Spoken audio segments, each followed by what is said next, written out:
City IDSI po tayo ngayon. Ang dami. Sige, kabit mo na. Ayan. Ginabi na po. Itong binabasa po ay yung top dead center sensor. Pero hirap po siya palabasin, kaya nahirapan yung unang gumawa. Yan.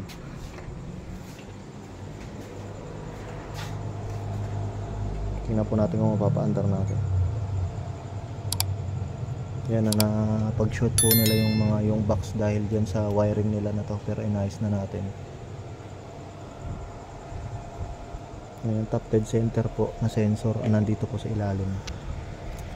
Check nyo mga nandito, baka durog yung wiring. Nandito sa ilalim nito sa crankshaft housing. Yan, nandito po sa ilalim. Dalawa kasi CKP nito, isa doon tsaka ito sa doon. Nakabit mo na ito ba? Nakabit mo na.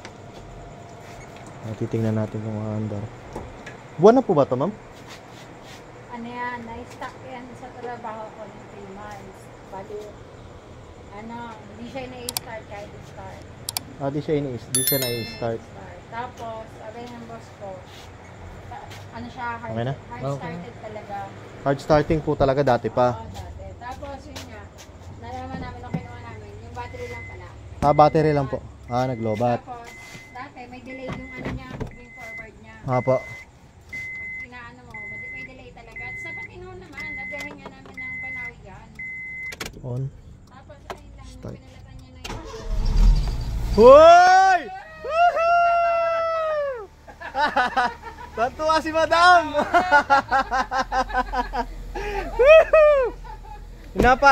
Pinapaano ko lang po, nililibang ko lang po kayo. Medyo nililibang ko lang po para medyo ano po kayo, magulat.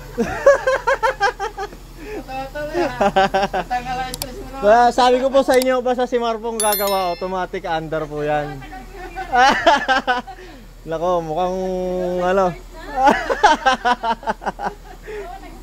Alright, mandar na.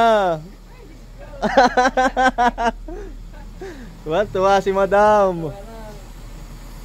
Kabiyahe ka na ito, sir. Alright. Ayan, pinakamagaling na mekaniko yan. Alright, yan. Nahuli naman po natin yung sira. Bale, yung top dead center sensor tsaka po yung ECM na pag-short nila. Yan ang naging problema.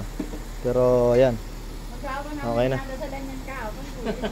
Nako, maghapon. Answered prayer po kayo. Sabi ko sa inyo, aandar Nga. yan eh. Baka una start lang andar to. Tingnan lang natin. Off. On. Check engine. Start. Uy! Talaga nga naman, oh.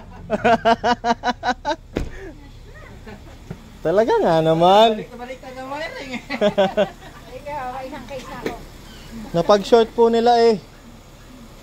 Yan, okay na. It's already running na. Right, Honda City IDSI 4, 5, 6, 7. Yan mga series niyan.